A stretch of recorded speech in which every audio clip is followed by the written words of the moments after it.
Hey, what's up seekers? Welcome back. In today's video, we're going to be talking about the other God of Judaism, Jewish Pantheism. We're going to be discussing the seeds of pantheism, the earliest forms that begin to sprout into what may become later full-blown philosophical Jewish pantheism. We're going to begin with a discussion of pantheism versus panentheism, a discussion of pantheism or the seeds of pantheism in the Bible, Philo, followed by the Rabbis. I'd like to tell you a story about heretics and believers, philosophers and mystics, gods and worlds, the story of Jewish pantheism.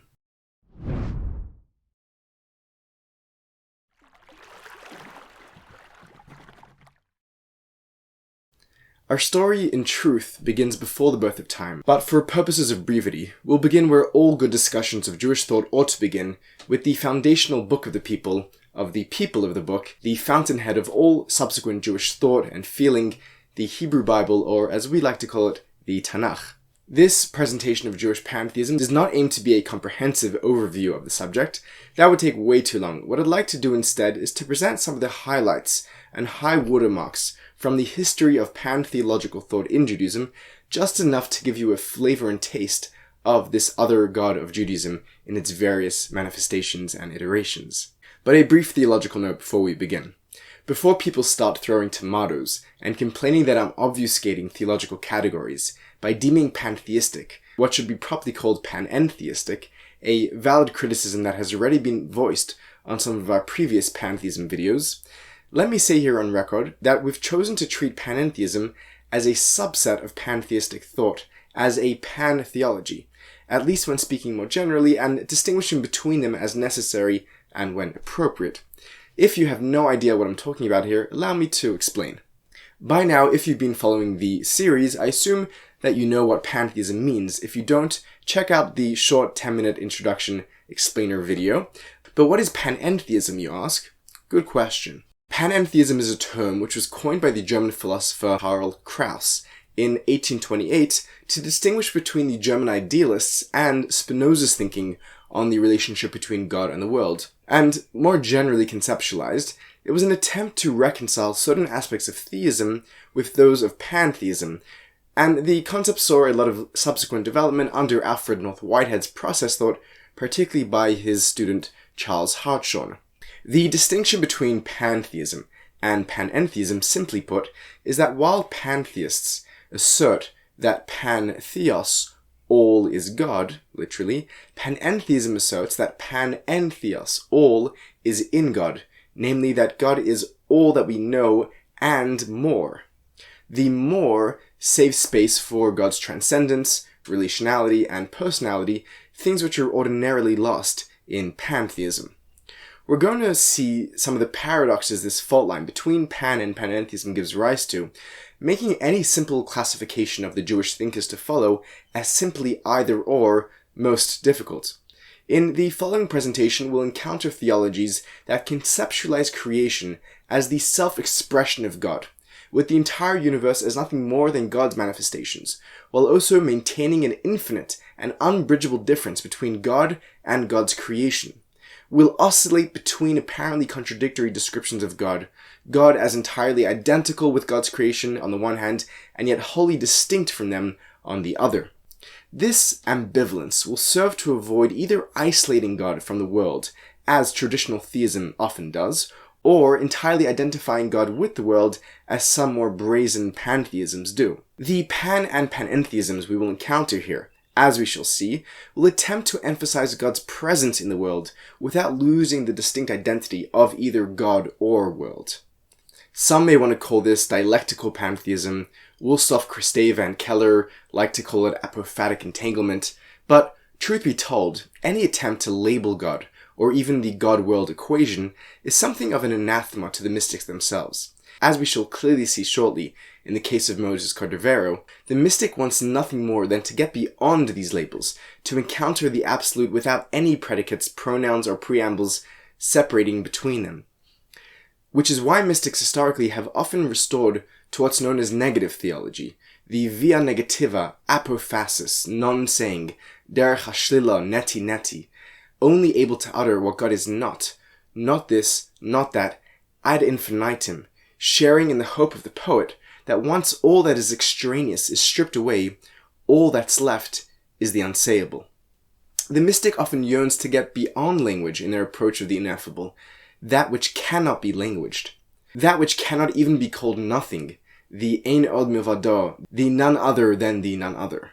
But unless we can somehow stare straight through the lens, straight through your eyes and into your soul, and communicate on a plane deeper than where words can penetrate, we're going to have to resort to using language, which, as a technology, it seems, can either be used as a tool for division, or it can be harnessed for unity. And we here aim for the latter. With all that in mind, let us get back to the Book of Books, the Hebrew Bible, the Tanach.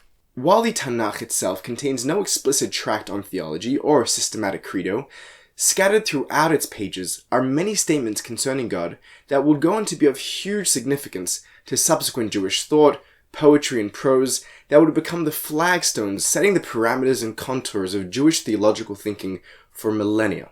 And many of these verses will be explicitly quoted back by later mystics as source texts to support and ground a range of theological positions throughout the years. Let us then begin our discussion of Jewish pantheism by familiarizing ourselves with some of these key verses to see if we can glean an image of the imageless, the embryonic shape of a certain alternative God of Judaism. In the prophetic book of Haggai, we find the reassurance of a God that is with, perhaps even within, the people. I am with you, says the Lord of hosts. So I promise you when you came out of Egypt, and my spirit is still in your midst. Fear not. Haggai 2, 4-5.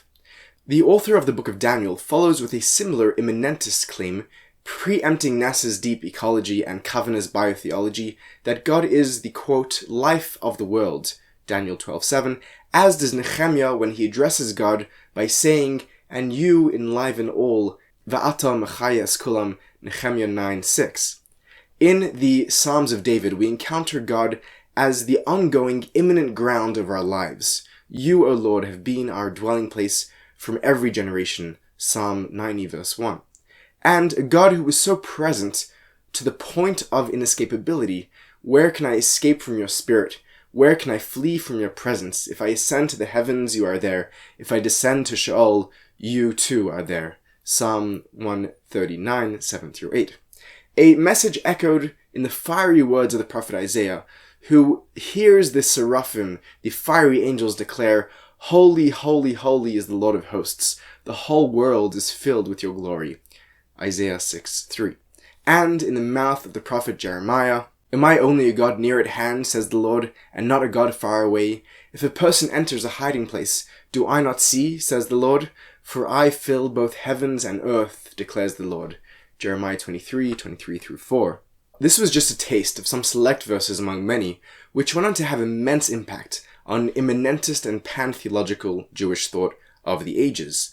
I'd like to demonstrate how biblical verses such as these were woven into a complex tapestry of thought, as Jewish thinkers armed with these passages encountered Greek, particularly Platonic and later Neoplatonic thought, how they mingled in and out of neighboring Christian and Muslim spheres through the study halls of Alexandria, Baghdad, Toledo, Vilna, Tzfat, and Brooklyn, New York, all to produce a distinctly and uniquely Jewish pantheology.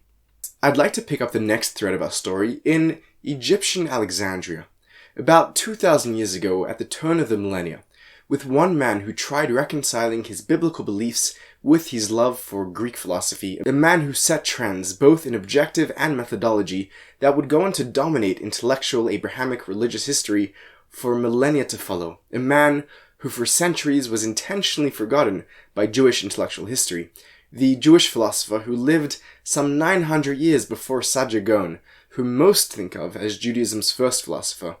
His name was Yedidia HaKayin, or Philo Judaeus, best known as Philo of Alexandria. During a difficult culture clash, when Hebrew and Greek thought first met, we find our man Philo spearheading an attempt to reconcile these two traditions. Just to give you a little historical context, Philo grew up in Hellenized Alexandria, the most prestigious of dozens of cities founded and named after Alexander the Great, a student of the philosopher Aristotle, 300 years before Philo's birth. Alexandria, by the time Philo was born there, had become an immensely important center of Hellenistic civilization, and was to remain a Hellenistic capital of culture and thought for almost 1,000 years until the Muslim conquest of Egypt in the year 641. Among other things, Alexandria was home to the largest library in the ancient world, the Great Library of Alexandria, which, in addition to collecting and housing the great works of ancient mathematics, astronomy, physics, medicine, natural science, and philosophy, it was also home to a flock of international scholars, poets, philosophers, and researchers who, according to the historian Strabo, were provided with free accommodation and food on top of a handsome, tax-exempt salary to stay and study and research, effectively turning Alexandria into the intellectual, cultural center of ancient Mediterranean. Alexandria, however, was not only a center of Hellenism, but was also home to the largest urbanized Jewish community in the ancient world, whose presence formed a significant percentage of the city's population from its very inception, a community that was explicitly involved in combined Jewish-Greek pursuits, as evident from perhaps the most momentous work of the period, the production of the Septuagint, the second translation of the Hebrew Bible, the first, at least partial translation, made into Aramaic, now known as the Targum or the Targumim in plural, during the Babylonian exile, followed by the Septuagint, in which the Tanach was translated into Greek, a project which ran the course of a few hundred years, beginning in Alexandria. This Greek text, the Septuagint, would go on to become the source text of almost all later translations of the Bible into Latin, Syriac, and many other languages. Philo grew up in this rich cultural milieu, and experienced the deep confluence of these two civilizations, this one city split between its Egyptian, Greek, and Jewish quarters, and this one individual split between his Hebrew and Greek halves, Yedidia and Philo, Philo of Judaism and Philo of Alexandria, a man who was deeply influenced and perhaps torn between Abraham, Isaac, and Jacob, Moses, Joshua, and David, Isaiah, Jeremiah, and Ezekiel on the one side of his soul, and Thales, Anaximander, and Anaxagoras, Xenophanes, Heraclides, and Parmenides, Pythagoras, Socrates, Plato, and Aristotle on the other. Philo, because of the enduring influence of the Greek philosopher Plato particularly upon his thinking, has been retrospectively placed among a group of thinkers known today as the Middle Platonists, situated as they are between Plato and Plotinus, bridging between Platonism and Neoplatonism. Philo's impact and legacy in the history of religious thought has been felt much more among Christian philosophers than his own people, thanks in part to the immense significance the concept that he developed had upon the early church fathers and Christian philosophers, including, but not limited to, the concept of the Logos, which finds its way into no less than the prologue of the fourth gospel, "In the beginning was the Word," the Logos, and his innovations in the allegorical reading of the Bible, which went on to be of tremendous utility to thinkers like Origen, Ambrose, and Augustine, and many others, Christian and Muslim.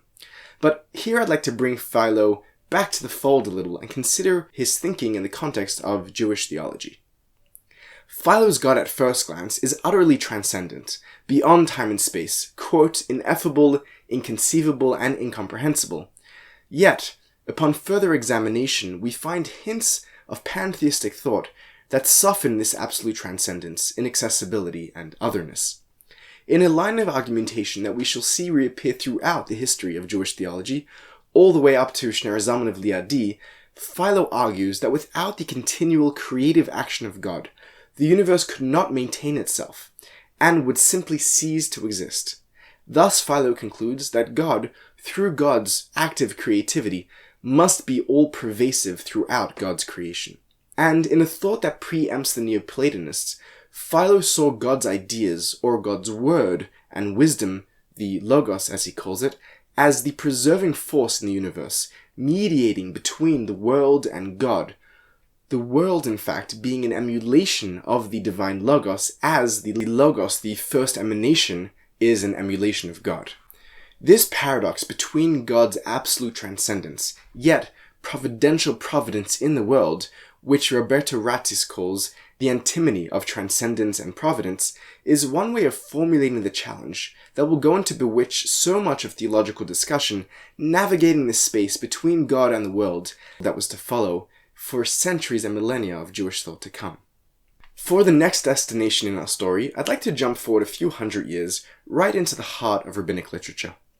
redacted sometime between the year 300 and 500 CE, towards the end of the Talmudic period, is the classic rabbinic text attributed to the 3rd century Hosea of the Amoraic period, entitled Bereshit Rabbah, the Grand Genesis, which takes the genre of a medrash, a homiletical commentary on the Book of Genesis.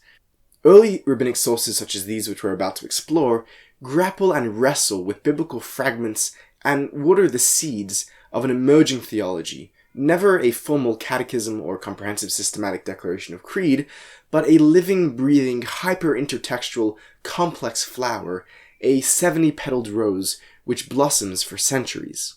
With that in mind, let us read Bereshit Rabbah 68:9. We would not know whether God is the place of the world, or whether the world is God's place.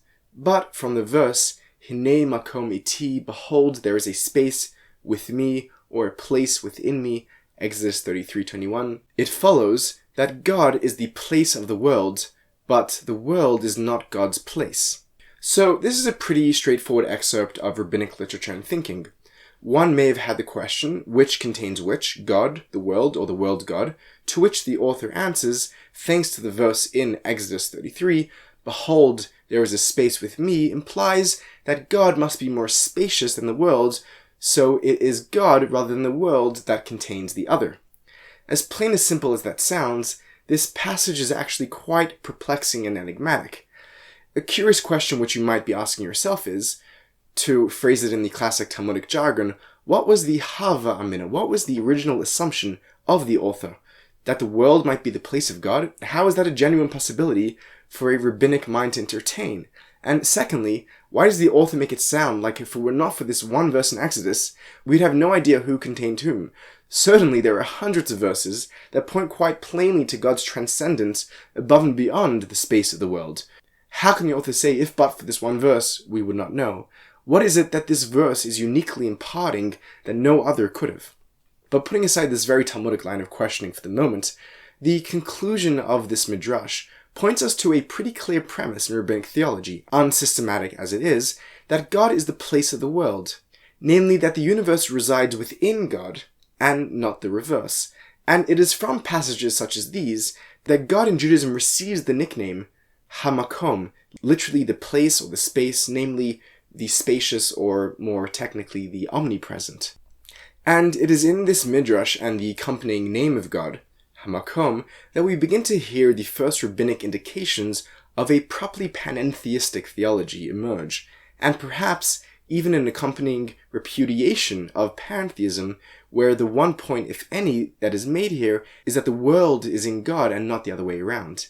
These texts, positions, and pronouncements will be jostled, tested, subverted, celebrated, and lamented, all part of the day job of Jewish thinkers centuries to come. The next text in our literary journey through rabbinic literature is one from the Babylonian Talmud itself, Brachot 10a, which inverts a typical pantheistic metaphor of the world as the body of God, giving us instead God as the soul of the world. Commenting on Psalm 103 and 104, in which the phrase Barchi nafshi es Hashem, bless the Lord, O my soul, is repeated 5 times, the Talmud, in the hopes of clearing up some confusing syntax of whom is praising whom in these 5 utterances, asks, 5 times did King David say, bless the Lord my soul. Corresponding to whom did David say these 5 utterances of, bless the Lord my soul, asks the Talmud. To which it answers, King David said them about none other than the Holy One, blessed be God, and in reference to the soul. The Talmud takes this to mean that just as the psalmist, King David, relates the soul to God 5 times, so are there 5 parallels between the soul's relationship to the body and God's relationship to the world. The Talmud goes on to elucidate these 5 parallels. Just as God fills the entire world, so does the soul fill the entire body. Just as God sees but cannot be seen, so does the soul see but cannot be seen. Just as God sustains the entire world, so does the soul sustain the entire body. Just as God is pure, so is the soul pure. And finally, just as God dwells in a chamber within a chamber, namely in the holies of holies in the temple, so does the soul dwell in a chamber within a chamber, namely within the hidden inner recesses of the human.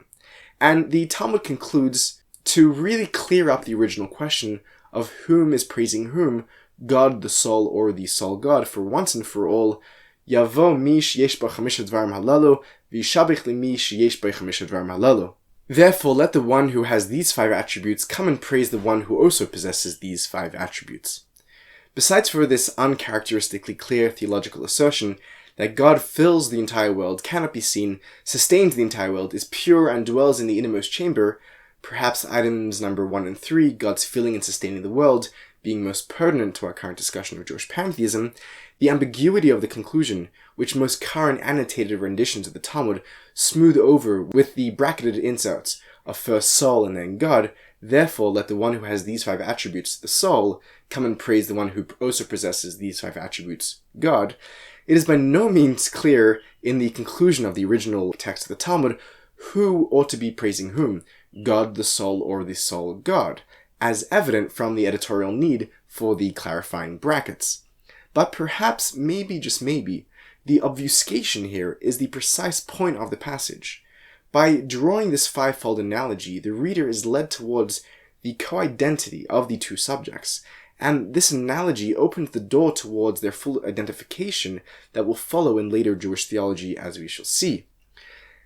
And unsaid but implied is the rereading and reflecting of that precise ambiguity back into the original words of King David, "Bless the Lord, my soul." While there are many important Jewish thinkers between the Talmudic period, which comes to a close in about the 6th century, and our next major destination in the story in the 12th and 13th century, who have been labeled as pantheologists, such as the 11th century biblical commentator Abraham ibn Ezra, many modern scholars, all the way from Spinoza to Krachmal, have seen as such, thanks to his commentary on verses like Genesis 1:26, Exodus 33:21, and 34:6 respectively, where Ibn Ezra writes, God is the one who is all, and God is the all in the all and with the all, and lastly, God includes everything and is called one. And there's a lot more that we can quote from what's been described as Ibn Ezra's Neoplatonic pantheistic theory of emanation, but let us suffice with that, and I'll put sources down in the description if you'd like to find out more about Ibn Ezra's pantheism. But I'd like to end this first segment on rabbinic thinkers before moving to the Kabbalists, by focusing on the great rabbinic halachist and philosopher, the man about whom Abraham Joshua Heschel once said, if one did not know better, they could think that his name was that of an entire medieval academy or school, not just an individual, Moses Maimonides. While it may be difficult to claim that Maimonides' philosophy was pantheistic, some have seen some evidence for a claim in that direction in Maimonides' identification of God as the active intellect with the object of the intellection, the world, and the process of intellection. Allow me to explain. Maimonides famously and succinctly opens his great halachic work, Mishneh Torah, in Sefer Mada Yesodei HaTorah, with 2 chapters on the foundations of the Torah, where he tightly lays out his theology, cosmology, and metaphysics. In chapter 2, paragraph 9, Maimonides begins to describe how all of existence, quote, from the first form to the mosquito in the bowels of the earth, comes into being from the true existence of God, and as such, God knows and recognizes all things as they are within God's greatness, beauty, and truth. Then in the next paragraph, paragraph 10, Maimonides writes, the Holy One, blessed be God, recognizes God's truth and knows it as it is, but does not know it with a knowledge which is separate from God in the way that we know things, for us and our knowledge are not one thing, but in the case of the blessed Creator, God, God's knowledge, and God's life are one from all sides and corners, and in every way which they could be unified. For, if God's life or knowledge were external to God, there would be many gods, God, God's life, and God's knowledge. But the matter is not so. God is one from all sides and corners in all ways of unity. And here comes Maimonides' famous line, Nimtza ata omer hu hayodea v'hu hayodua v'hu hadea atzmo hakol echad. Thus it turns out we could say, God is the knower, the known, and the knowing itself, all as one. Maimonides goes on to admit this matter is beyond the capacity of our mouths to relate, our ears to hear, and the human heart to comprehend in its entirety. Namely, this notion is ineffable, unfathomable, and humanly incomprehensible. And for this reason, writes Maimonides, that God does not recognize and know that which God created in terms of the creations as we know them, but rather God knows them in terms of God's self. Therefore, since God knows God's self, God knows all things, for all things depend on God for their existence. Maimonides follows this self-admittedly ineffable and incomprehensible paragraph with the even more mysterious pronouncement that the aforementioned matters are but a drop in the sea compared to what would be needed to explain and elucidate them, and labels this idea and the chapters surrounding it in a move that would be debated for centuries, appalling and confusing many, as Ma'aseh Merkavah. Quote, the explanation of all the fundamental principles of these two chapters is referred to as Ma'aseh Merkavah. Ma'aseh Merkavah, for those who don't know, literally means the workings or account of the divine chariot, a reference to the prophet Ezekiel's vision, and subsequently went on to become the name of the esoteric teachings of an early school of Jewish mysticism, which attempted to explicate and emulate Ezekiel's first-hand experience of the divine cosmic chariot. Maimonides here is applying an extremely loaded label to the ideas he's laid out, and he knows it, because in the very next paragraph, he applies the classic warnings associated with this mystical corpus of knowledge and practices, namely that these matters can only be divulged to no more than one deserving and qualified student at a time, and only after an extended period of supervision and examination, determining their fitness to receive these teachings. And even to such a person, the whole matter is not explained outright, but rather they're provided just an outline of the concepts and the fundamental points, and it is upon them to contemplate these points until they arrive, by the power of their own knowledge and understanding, to the ultimate meaning and the depths of these concepts. For these matters, writes Maimonides, are dvarim amokim ad ma'od, extremely profound matters, ve'en kol das v'das ru'in l'savlan, which not every person and mind has the capacity to bear them, calling them dvarim kehein keveshenish lo'elam, subjects which are the secrets of the world. If all of this is sounding quite confusing, and you're not exactly sure what Maimonides is being so secretive about, and what it might have to do with pantheologies or mysticism, I might not be able to spell out the whole picture for you, but I can perhaps point you in a way of understanding that may begin your own process of unraveling this mystery. Maimonides opens his halachic magnum opus with the heavy task of instructing how one ought to conceptualize God, and in doing so, attempts to dispel underdeveloped, immature, and anthropomorphic conceptions of the divine. This, as you can imagine, is a responsibility which Maimonides takes very seriously, and in some senses is a task which he commits himself to for his entire life's work, both in his work directed to the masses, such as his Mishnah Torah and his other commentaries and pastoral letters, and in his philosophical work directed to the elites of the elites, even just to one true student. This task is central to the quote we just read from chapter 2, as evident from the preceding and opening chapter of this work, which begins by affirming Yesod ha-Yesodis v'Amud ha-Chachma, Leida she'eshem ha-Rishon v'hu mamtzi kol ha-Nimtzoim. The foundation of all foundations and the pillar of wisdom is to know that there is a primary being which brought all existence into being. V'chol ha-Nimtzoim mishamayim v'aretz u'mash beinehem lo nimtzo ela ma'mitas imatzoi, and all beings in heavens and earth and all in between them only exists from the truth of this being. And in the rest of the chapter following this monumental opening, Maimonides endeavors to prove the necessity of the existence of just one such true being, and to dispel what he sees as incorrect anthropomorphic conceptions and personifications of the divine based on illegitimate literalistic readings of depictions of God in the Bible. Maimonides concludes his two-chapter opening volley of theology before moving on to his discussions of cosmology in chapter 3 with the strange words we read earlier in paragraph 10, which he recommends remain hidden like honey and milk that should be kept under the tongue, dvash v'chalav tachat leshonech, quoting Song of Songs 4:11. With this in mind, let us return to Maimonides' final thought, which we read in paragraph 10, the final thought he divulges before reminding us and himself that he ought not say more, namely, the unity of the thinker, thinking, and the thought, the knower, the knowing, and the known.